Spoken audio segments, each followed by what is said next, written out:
May problema ba ang buhay mo? Huwag kang mag-alala.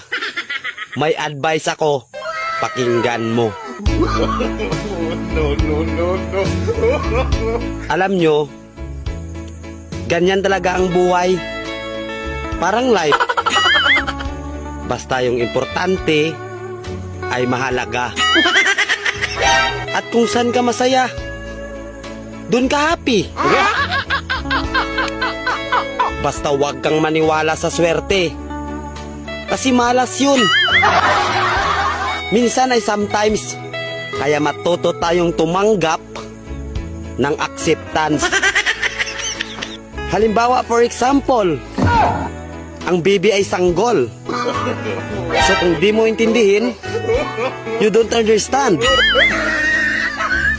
Basta kaibigan, lagi mong tatandaan that wherever